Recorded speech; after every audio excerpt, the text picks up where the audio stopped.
This is the army of the Kurok of Alba and Ghislaine de Somerville, and we are here to offer you the choosing of the manner of your death. All right, everybody, welcome back to Bookish Chaos. I am Shay. Here we go. Today we will be talking about Kushiel's Dart. Now, this book, ignore the cover. I think the fandom of this book series and this author in general really dislikes the covers for good reason. We're going to start with the obvious reasons is that this is Phaedra. And Phaedra has curly hair and she does not have bangs. I don't have a script for this book because between reading the book and listening to it be told to me, not in audiobook format, in a podcast, I have read this book, lived in this book, I'm going to say at least 30 times. So needing a script to know what happens is not a problem with this book. Needing a script to keep me on track would have probably been a good idea.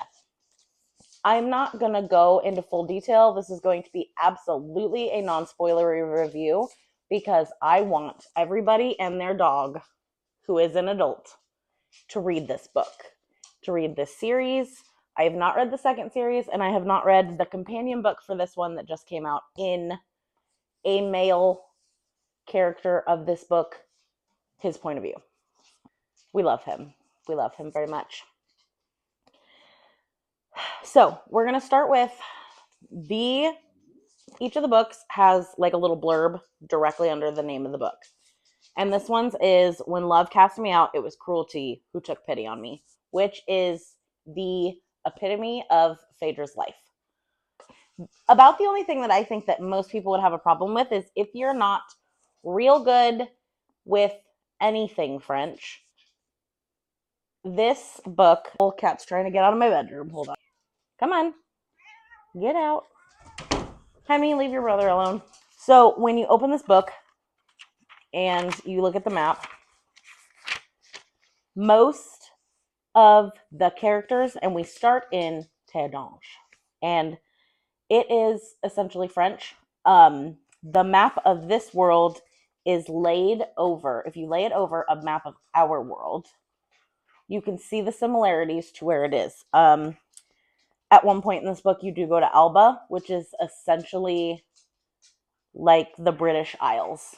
Okay? It does have a lot of places where we don't go. So we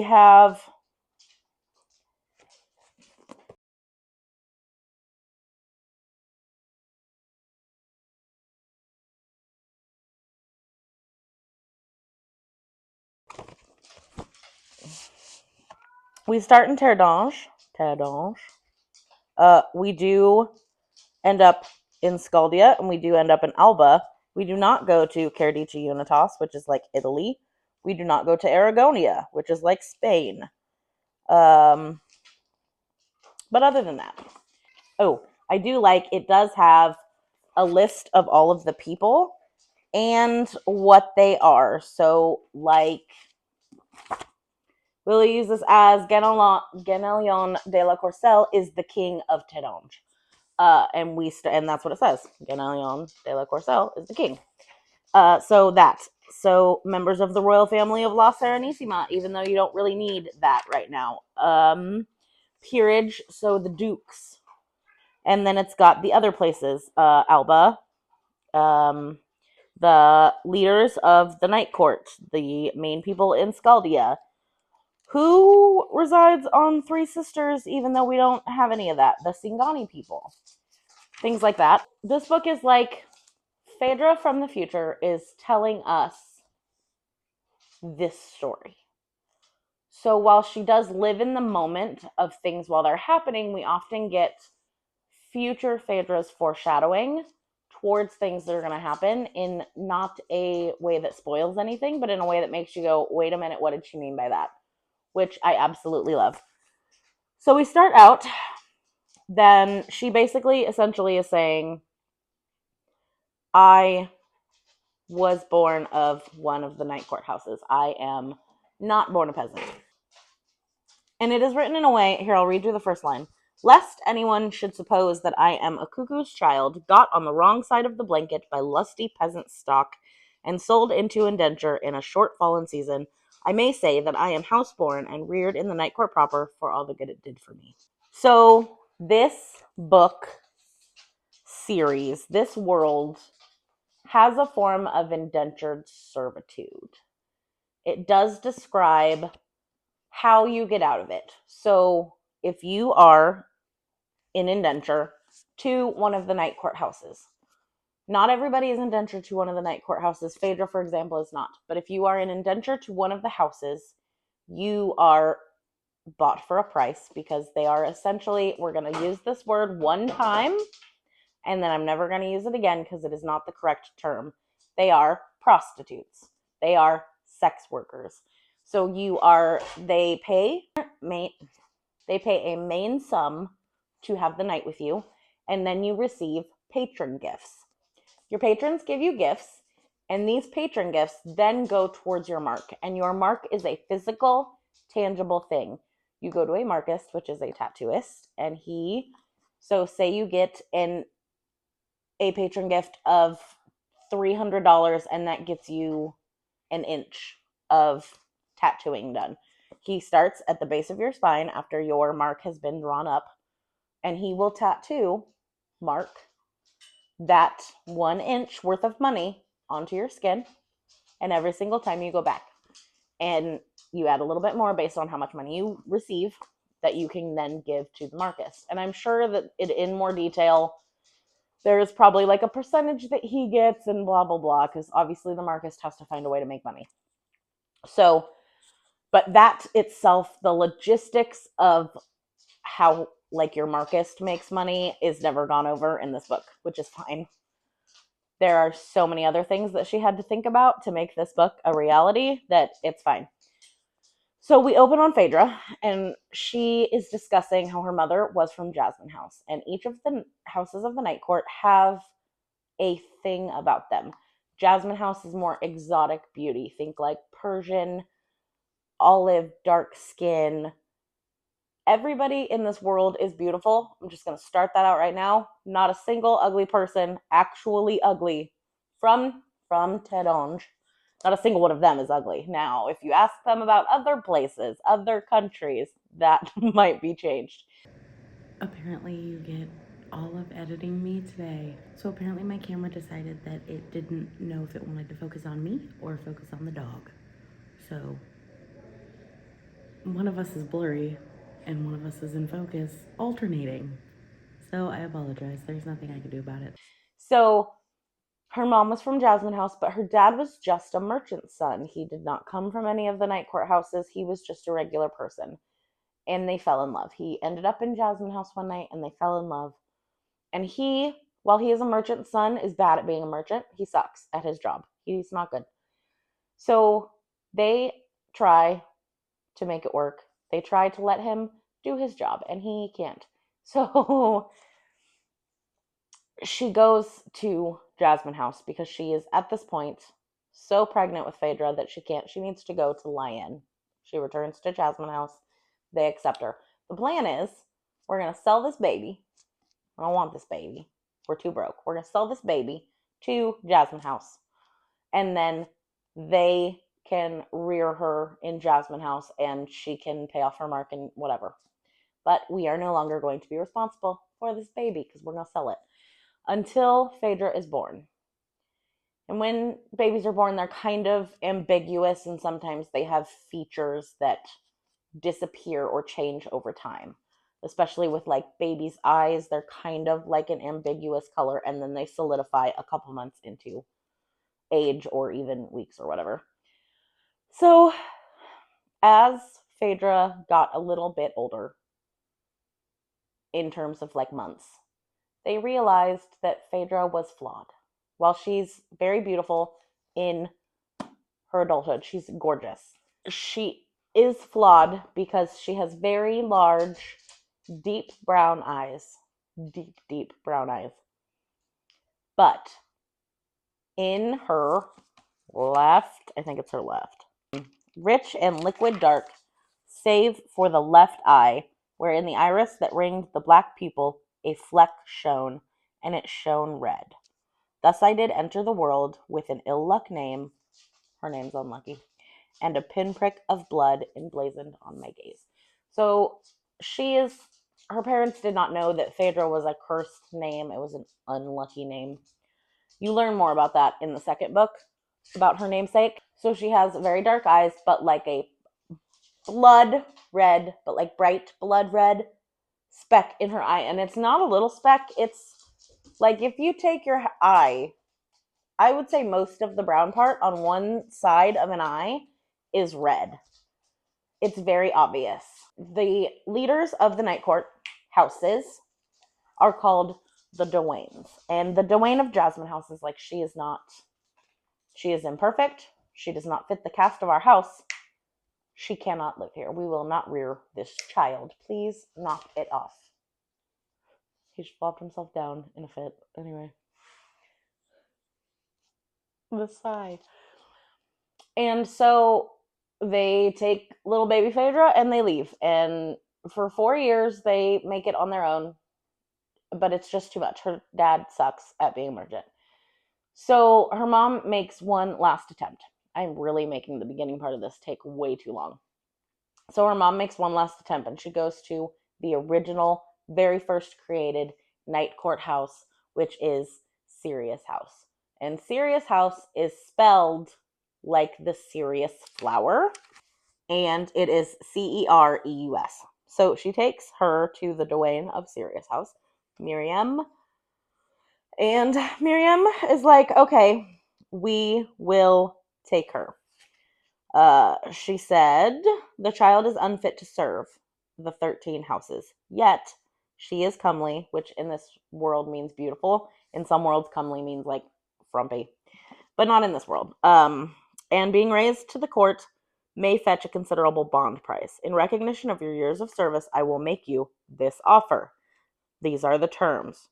She said, voice remorseless. You will tell no one. When you take up residence, it will be outside of the city. For the world's concern, the child you spawn 4 months hence shall be the first. We will not have it said that Sirius House gives succor to a whore's unwanted get.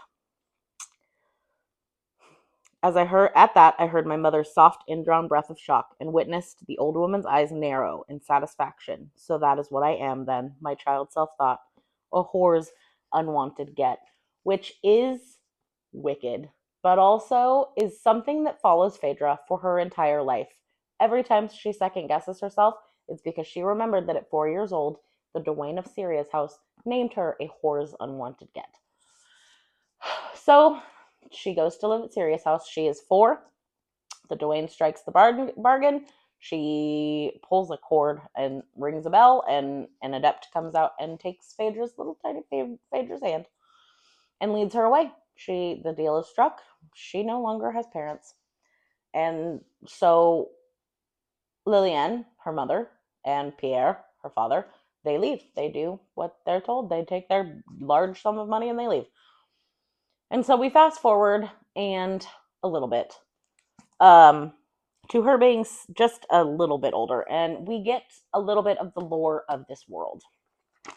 So in this world, Jesus is called Yeshua ben Yosef, and there are Jewish people, which they are not called Jewish in this. They're not Jewish in this book. Like, it's another name. So in this book, religion differs a little bit. For example, from what I understand of the Jewish religion, they do not accept Jesus as the Messiah. But in this book, the Jewish people do accept Yeshua ben Yosef as like what Jesus is to Christianity in our world. So, Blessed Eloah, which is who Tedange came from, essentially. This is when I came to learn how Blessed Eloah came to be, how when Yeshua ben Yosef hung dying upon the cross, a soldier of Tiberium, which is Rome, but in this world, pierced his side with the cruel steel of a spearhead, how when Yeshua was lowered, the woman grieved, and the Magdalene most of all, letting down the ruddy gold torrent of her hair to clothe his still naked figure. How the bitter salt tears of the Magdalene fell upon soul ensanguinated and moist with the shed blood of the Messiah. From this union, the grieving earth engendered her most precious son, blessed Eloah, most cherished of angels. So, the blood of Jesus, Yeshua ben Yosef, falls to the ground and mixes with the Magdalene, his lover's tears.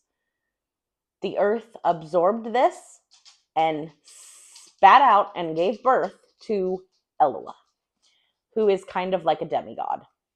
And he is magical. He's like a demigod, but he's also like Pan. Like he can sing to all of the creatures of the earth because the earth birthed him. And when his blood is shed on the ground, anemones, we're going to go with anemones, spring up from the ground. Flowers explode from his blood. He is a very magical creature. So some of the angels, gods, the one God's angels, really were like, I like this guy, Eloah. He's super cool. Let's leave heaven and let's follow him. So Eloah, so Tardange, land of my birth and my soul.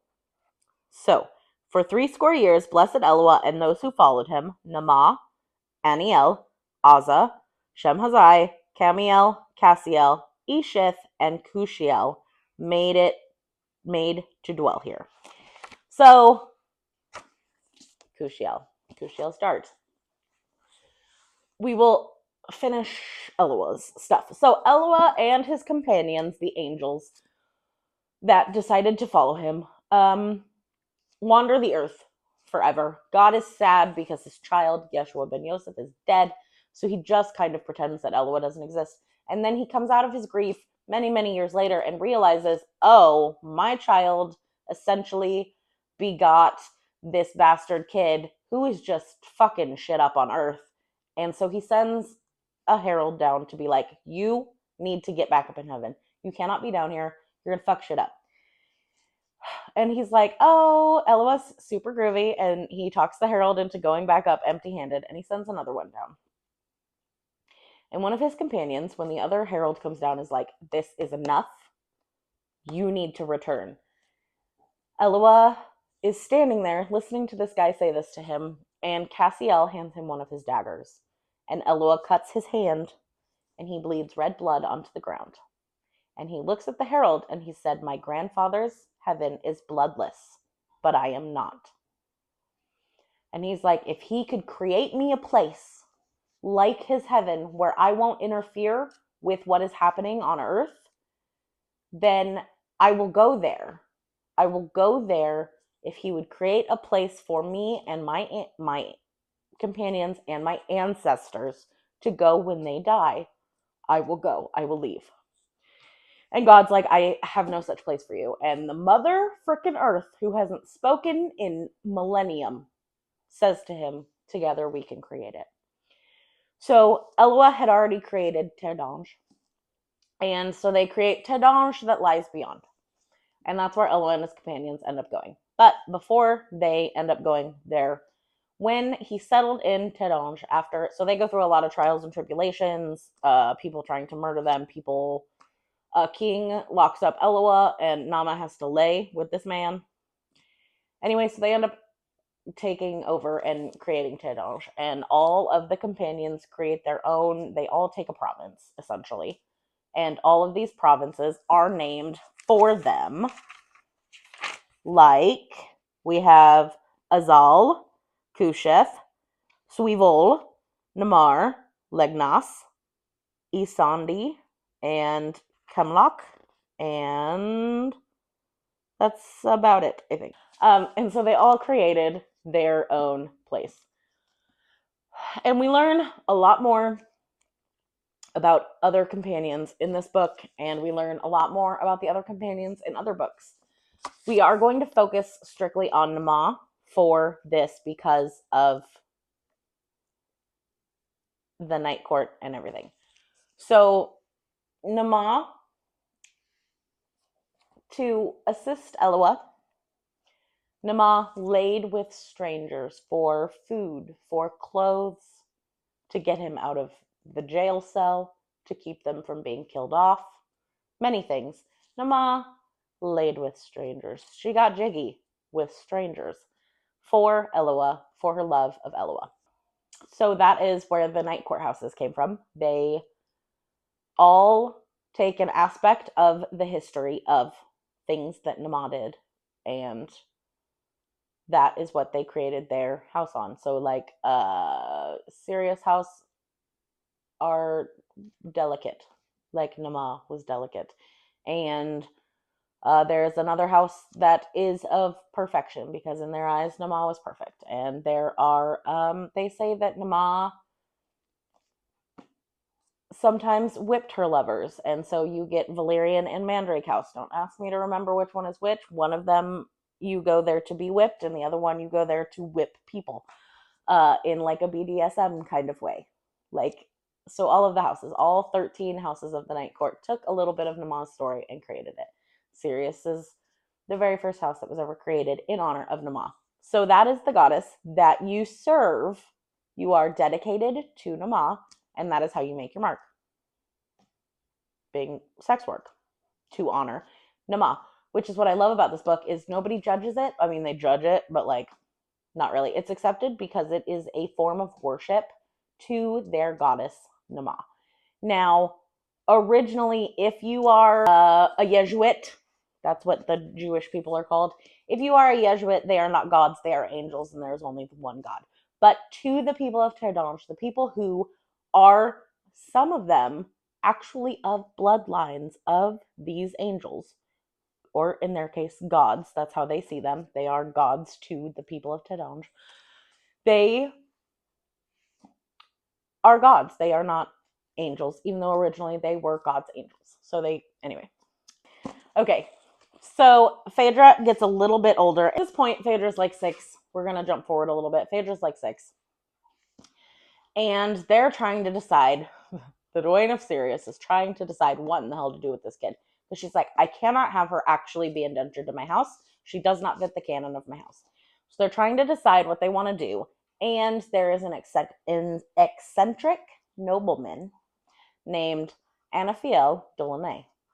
And she's like, all right, call him, tell him we might have something for him.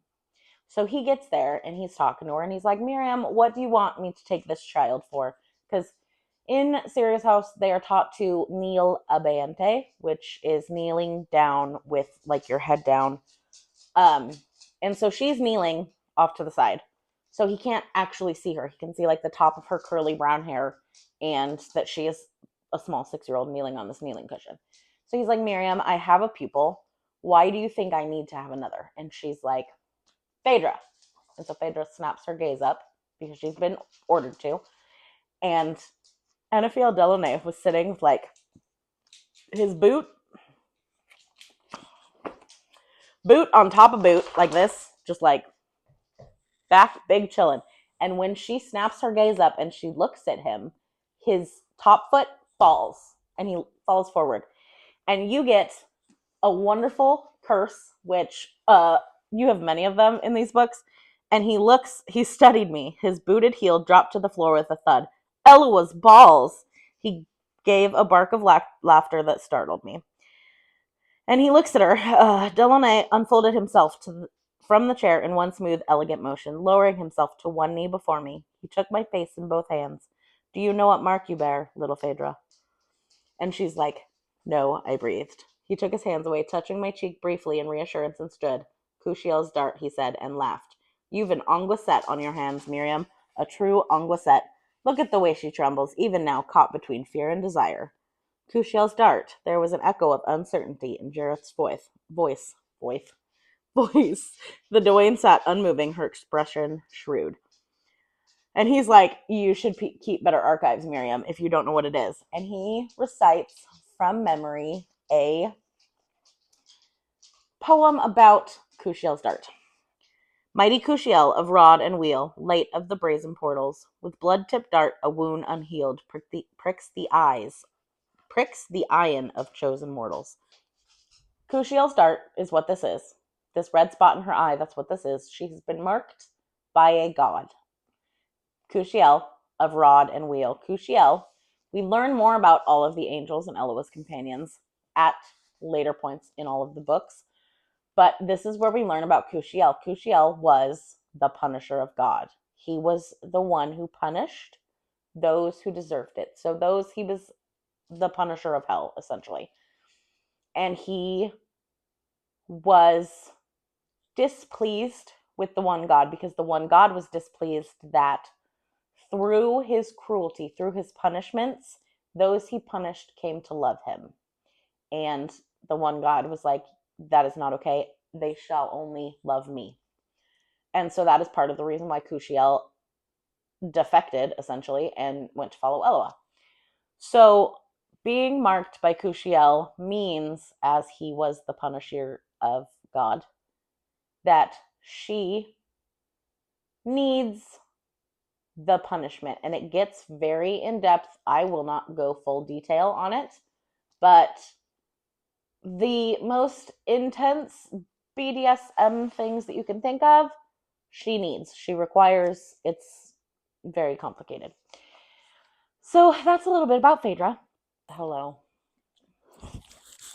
Hello. Hello. Can I finish this? I promise not to make it too much longer because I don't want to go in detail into this book. So can you go lay down, please? Okay, so Anafiel Delaunay buys her mark out. He agrees. He's like, this is perfect. You learn that Anafiel is in the business of spying, and he would like to raise spies. And the kind of people that he needs to get in with are the kind of people that would be Phaedra's patrons. So he's like, this is perfect. Yes. So he offers the Dowain a price to buy out her mark for that is so big that her second gasps. And Miriam's like, done. And he's like, all right. And then she's like, fuck, I should ask for more money. I would love to tell you everything that happens in this book. I would love to go in detail, but I want people to read this book. So we're going to stop describing things. And it is all about the trials and tribulations that Phaedra faces. There are people that you will fall in love with in this book that will die. There are people that you'll fall in love with that won't die. Not everybody has plot armor, which is one thing I like about this book that I didn't like in, say, ACOTAR. There are people that you don't want to be dead that do die. People you love very much in these books. And this book in particular is basically split into 3 parts. You have part 1, which is Phaedra's growing up life. And it starts out with her as a very small child. And you very quickly get to the point where she is old enough to go into the service of Nama. And then everything that happens, there is a lot that happens in here. There is a lot of world building and build up that happens in here. From chapter 1 to the end of chapter 38. And then there is bad shit that happens, and there is a betrayal, which then leads you into part 2. And part 2 is what happens as a result of that betrayal. All of the trials and tribulations that go through during this betrayal, which in this betrayal, you get a new country, which is fun. You're in the new country. You're going through all of the trials and tribulations in part 2. It's not like Jacqueline Carey, the author of this book, did not actually split these up into parts, but I call them parts because of all the things that are happening. So you realize, so you go to part 2, you're in a new place. All of these things are happening. Things that are normal in Tedange, like consent, don't necessarily happen in this part of the book. But part of being Kushiel's chosen makes it so that she can endure what she endures in this part of the book. Before the betrayal, I will say that someone that you care about dies, who is important as like a protector figure. And then you get a new protector figure who is gorgeous, and he follows through the rest of the series and the rest of the books. And so in this part, it is not just Phaedra surviving on her own. Phaedra has Jocelyn with her, and they are surviving together. And it is because of each of their strengths that they survive part two. Had either of them been alone in part two, neither one of them would have made it out alive. And so at the end of part two, it is them making it out alive. They make it back to who is now the queen of Terdange and see all the people that we love. And then they get a new mission, even though they just survived months and a blind flight through wilderness to escape their captivity, essentially, in part two. We get to part three, where they go to a new place. And this is when they end up in Alba. They go to Alba. And in part two, you learn about a threat to the country of Terdange and life itself. And part three is all about solving the problem of this war that is upon them and how they do that and whether or not they will succeed at war. You meet new people, and there are little bits. You have to pay so much attention to these books because in part one, you learn, Phaedra learns when she moves in with Anafiel Delaunay, he doesn't just train them to be spies, he trains them to be geniuses, essentially. So when you end up in this other country, she knows that language, but nobody knows she does. When you end up in the second country, she knows that language, but nobody knows she does. So at the beginning of part one, she's like, why do I have to learn these languages, especially Skaldic? Because they don't even have a written language. It's a barbarian's language. Why must I learn this? And he's like, because I said so, and I'm your new dad figure who also owns your bond mark. It's fine. I'm your owner, but I'm also like a dad because you are a child. And you meet his other people, and Alquan, his other people, becomes like her brother, and it's wonderful. But there are bits and pieces. There are so much. You get so sucked into Phaedra's life, learning everything that she learns and going to her assignations and dealing with her patrons and dealing with all the treason. Her and Alquan, part of their job is trying to figure out treason and plots against the crown, and you get so in depth in it. And there's so many little Easter eggs. There's a delegation that comes over from Alba in the beginning of this book that Alquan and Delaunay go to the delegation and they translate for everybody. But then the king of Terdange and the Kruok of Alba, they have private meetings that nobody knows what they're about. Nobody knows. And you're wondering through the entire thing what they were talking about. And you don't think about anything. And then she ends up in Skaldia. And you forget about everything. You forget that they had a delegation from Alba. And you're thinking about how this person is obviously treasonous and how this other person that we didn't know was treasonous is actually treasonous.